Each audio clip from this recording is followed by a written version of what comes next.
ए दुख की मारी मात अटा से नीचे आई गई।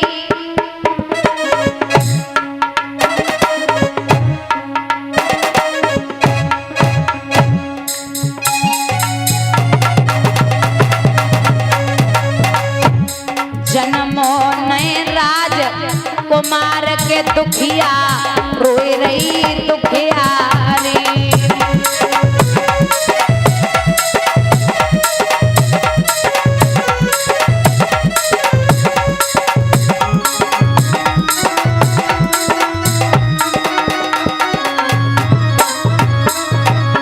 भैया भाई जब जंगल में ठाड़ी,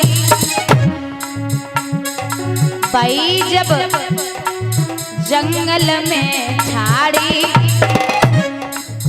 विधिगत अपरंपार उलझी कांटिन में साड़ी।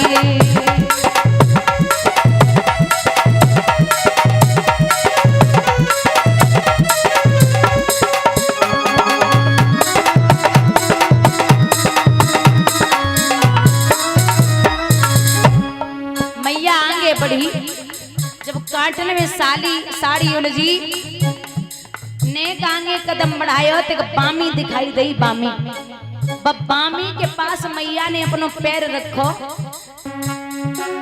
मात जब बामी पे ठहरी,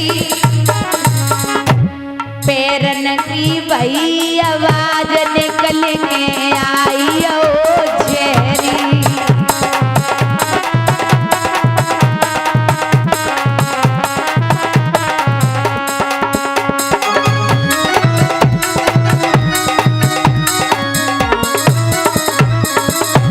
बोली बस सर्प सौंके हो रे ओ लाला, आज मेरे संकट को बांटो। लाला मुझे दुख सो नहीं जात, सरपन का उंगली में काटो।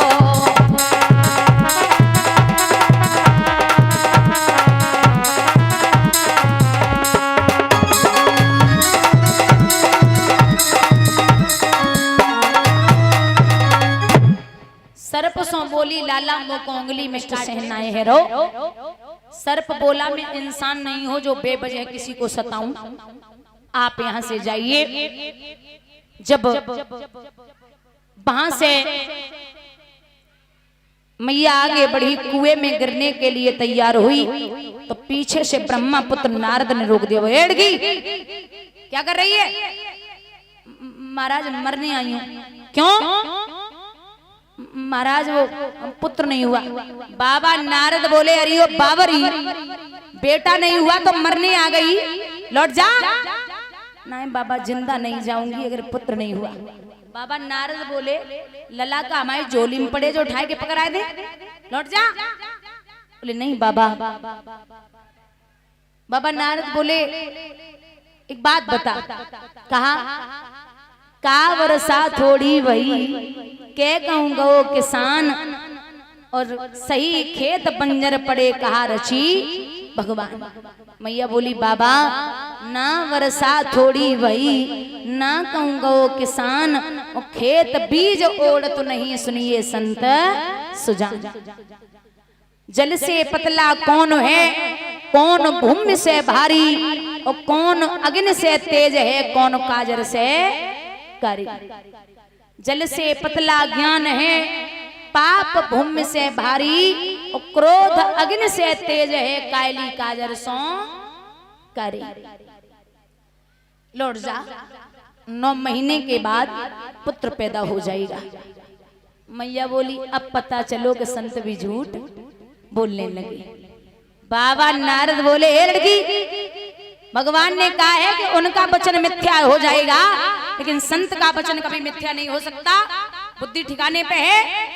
जवाब दो बाबा, तुम्हें शायद पता ना है कि हमें 6 महीना है गए, हमने पति को चेहरा नहीं देखो, और ना तो बिना पति के पुत्र होने वाला नहीं है। बाबा नारद बोले आज लौट जा, अगर 9 महीना के बाद बेटा पैदा न होवे तो ये कुआं कहीं नहीं चला जाएगा, इसी कुआं में आकर के गिर पड़ना में रोकने नहीं आऊंगा। अब आपको एक बात बता दें, ये बाबा नारद जो है ना, ऐसे महात्मा है कि एक बार राजा सुकंत जा रहे थे स्वर्गलोक में। ध्यान से सुनना माताओ। तो सुकंत स्वर्गलोक में संतों से भेंट करने जा रहे थे, विद्वान बैठे थे। तो जवाब दिया सबके चरण बंदन करेंगे, आशीर्वाद लेंगे। राजा सुकंत जा रहे थे, अचानक रास्ते में बाबा नारद मिल गए। बोले सुकंत जी कहाँ जा रहे? महाराज संतों के दर्शन करने जा रहा हूँ, वहां आशीर्वाद लेके आऊंगा। अच्छा इधर आओ जी, जा रहे हो? अरे जा ही रहा हूं। तो बोले सबको प्रणाम करोगे? बोले हाँ सबको ही करेंगे, किसको छोड़ेंगे थोड़ी। जवाब दो तो एक हमारा निवेदन है कि तुम सबको प्रणाम करना, लेकिन विश्वामित्र जी को छोड़ देना। बोले क्यों? बोले अब मेरी मर्जी है तो छोड़ देना। ठीक है। राजा सुकंत ने स्वर्ग लोक में जाए के सबको प्रणाम कियो, लेकिन विश्वामित्र जी को छोड़ दी। अब बेठहरे क्रोधी संत जो छोड़ो, सीधे क्रोध में आकर के राजा रामचंद्र जी की सभा में पहुंचे। वहां मिले नहीं तो महलों में पहुंचे। सुबह सुबह लक्ष्मण जी पहरे पे खड़े थे। बोले राम कहाँ है? गुरुदेव प्रणाम करता हूँ। आपका आना कैसे हुआ, आप हमें बता देते। बोले ये बताओ राम कहाँ है? बोले भैया अभी सो रहे हैं। विश्वामित्र बोले जब राजा सोता है तो प्रजा का यही हाल होता है, उठाओ ने। अब राम जी को उठाओगे? भैया लखन बोले कि बहुत गुस्सा में है, कुछ गड़बड़ है गई आज। जवाब दो, लेके आओ। राम जी बेचारे नेत्र खोल रहे बंद कर रहे, खोल रहे बंद कर रहे। जी गुरुजी चरण बंदन। क्या हो गया गुरुजी? बोले राम तुम्हारे होते हुए तुम्हारे गुरुदेव के चरणों को नहीं छुआ गया, बताइए अब क्या करना चाहिए? राम जी ने जवाब दिया कि गुरुदेव जिसने भी आपके चरणों को नहीं छुआ या जो शीश आपके चरणों में नहीं झुका, मैं आपकी सौगंध खाता हूं कि उस शीश को आपके चरणों में काट के रख दूंगा। अब जो जब बात सुनी, जो खबर सुकंत को पता चली कि राम जी मारवे को प्लान कर रहे, अब हम मारे जाएंगे। अब बाबा नारद को ढूंढ रहे कि उन्होंने ही मना किया था कि पैर मत छूना। अब पहले तो बिना ढूंढे मिल गए, अब ढूंढे तो नहीं मिल रहे। अब चारों तरफ ढूंढत घूम रहे कि कहाँ है भैया, कहाँ है। सुकंद रो रहा है बैठा बैठा कि नाथ हमारे प्राण की कोई रक्षा करे। सो कौतुकी महात्मा आए गए। बोले का आएगो?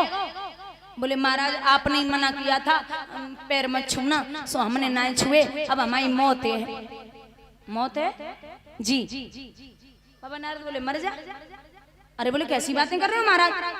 हाँ बोले मर जा, सबको ही मरना है तो तू भी मरेगा, थोड़ी देर बाद मरेगा तो अभी मर जा। नहीं महाराज ऐसी बातें मत करो। कौन मारेगा? राम जी मारेंगे। अरे बाबा नारद बोले जा से बढ़िया बात का हो सकती, पता नहीं कहाँ मरेगो हैं? राम जी मारेंगे उद्धार होवेगो, बैकुंठ जावेगो। नहीं महाराज मजाक मत करो, कोई उपाय करो। जब ज्यादा रोए जा सुकंत तो बाबा नारद ने कलाई पकड़ी, अंजनी मैया तपस्या कर रही गुफा में, तो वहीं दरवाजे पे बिठा दिया और जवाब दिया अब तू रोना शुरू कर दे। सुकंत बड़ी तेज तेज रोए रहे। मैया अंजनी ने सुनी रोए की आवाज, सो बाहर निकल के आई। अब बाहर आई तो देखो कोई रो रहा है। बोले क्या हो गया? बोले मैया मेरे प्राणों की रक्षा कर, मैं मर जाऊंगा। मैया बोली कौन मारेगा? बोले विश्वामित्र जी हमें मार देंगे, मैया जल्दी प्राणों की रक्षा कर, आजा अंदर आजा। सो मैया अंजनी ने राजा सुकंत को अंदर बिठा लिया। अब रोज शाम को हनुमान जी जैसे आते थे वैसे ही आ जाए। मैया अंजनी को उदास देखो हनुमान जी ने। माँ क्या बात है, किसी ने कुछ बोला है? अंजनी मैया बोली लाला हनुमान, एक बेचारा दुखियारा आया है, उसके प्राणों की रक्षा करनी है। हैं? कौन है? बोले पहले तू बात बता, रक्षा करेगा या नहीं करेगा? जवाब दिया हनुमान जी ने, माँ मैं अपने रघुनाथ प्रभु इष्ट के चरणों की सौगंध खा के कहता हूँ कि कोई भी हो से मैं बचाऊंगा, तू चिंता न कर, मैं राम जी के चरणों की सौगंध खाता हूँ। अब सुकंत बाहर निकल के आए। बोले हाँ कौन मारेगा? बोले बोले हमें विश्वामित्र जी मरवा देंगे और राम जी मारेंगे। हनुमान जी बोले दोबारा बोलना। बोले राम जी मारेंगे। हनुमान जी बोले अरे ओ मैया, जब मारवे वाले राम है तो बचाए वालों कौन होवे? अब हम कैसे बचावेंगे? बोले अब तुम कुछ भी करो, गारंटी तुमने ली है। सो सुबह सुबह हनुमान जी वहां तो सुकंत को छोड़ दियो और राम जी के दरबार में पहुंचे। बोले अब राम जी तैयारी कर रहे युद्ध की, सुकंत को मारने हैं। हनुमान जी बोले प्रभु कहां जा रहे हो? बोले क्यों? बोले बताइए ना कहां जा रहे हो प्रभु? बोले राजा सुकंत को मारना है, मैंने अपने गुरुजी के चरणों की सौगंध खाई है, उसने प्रणाम नहीं किया। हनुमान जी बोले छोड़ दो उसे, छोड़ दो। बोले क्यों? हनुमान जी बोले तुमने गुरुजी के चरण खाई है, हमने तुम्हारी खाई है कि हम उसे बचाएंगे। राम जी बोले तो तुम बचाओ। हनुमान जी बोले तो तुम मार दो, आ जाओ। अब हनुमान जी वहीं से वापस आए और आकर के सीधे सुकंत से बोले आजा कंधा पे बैठ जा। कंधा पे बैठाए के दूसरी गुफा में भीतर तो सुकंत को बिठाई दियो, आगे खुद ही बैठ गए। बोले चिंता ना कर, अगर बाण चलेगा तो सीधे हमारे सीना पे लगेगा, मेरे होते हुए तुझे कुछ नहीं होगा, लेकिन एक काम कर ले। बोले कहा एक नाम लेना शुरू कर दे। कौन सा नाम? कि राम सिया राम जय जय राम, राम सिया राम जय जय राम।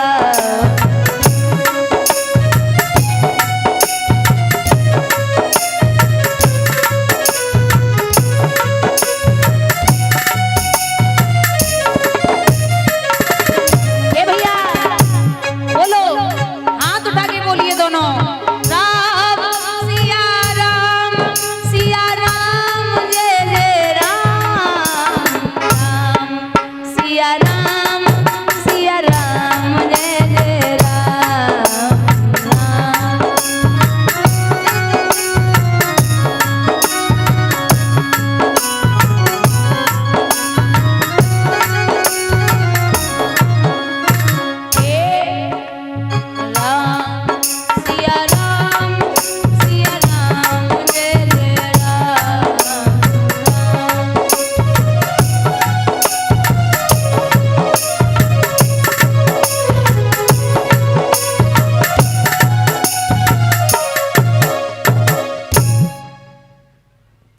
राम का नाम लो।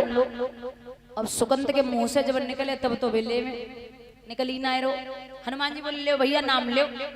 अब बड़ी मुश्किल में तो राम को नाम नहीं करो, तब तक ललकार लगाई है बाहर से, हनुमान तुम्हारी हमसे कोई दुश्मनी नहीं है, हमारी तुमसे है, सुकंत को आगे कर दो। हनुमान जी बोले चलाओ बाण, पहले तो हमारे लगेगा। अब बार बार राम जी बाण चला रहे डराने के लिए, शायद ये छोड़ दे, लेकिन हनुमान जी ना डर रहे। उते से बाण निकल रहे तो लखन ने विचार किया कि भैया को ज्यादा परेशान कर रहे हनुमान, सीधो बाण खींच के मारो है। तो हनुमान जी के सीना में बाण लगो। अब सीना में बाण जब हनुमान जी के लगो तो सीना में बैठे कौन है? राम जी। राम जी बेहोश हो गए। राम जी जब बेहोश हुए तो लखन लाल को लगा कि हमें लगता है सुकंत ने हमारी भैया पे बाण चलाए दियो। जाए के पहुंचे, राम जी की जैसे तैसे मूर्छा जागी कि क्रोध मत करना लखन, मैं ठीक हूँ, आपने बाण हनुमान पे चलाया इसलिए मैं बेहोश हो गया। जाए के रघुनाथ जी ने जब देखो है हनुमान जी को तो पूरा शरीर खून से रक्त से लथपथ है, हनुमान जी बेहोश पड़े। महाराज जब बाण को निकालो गयो और कहा करो नाथ ने कि श्रोणित सत्य शरीर सनो दृग अम्बु दया निधि के भर आयो, पीर गई जन के तन की करुणा निधि ने जब कंठ लगायो। जैसी नाथ गले से लगाए रहे तो अब भगवान के नेत्र बंद हैं। सुकंत को हाथ पकड़ के हनुमान जी ने राम जी के सामने बिठाई दियो।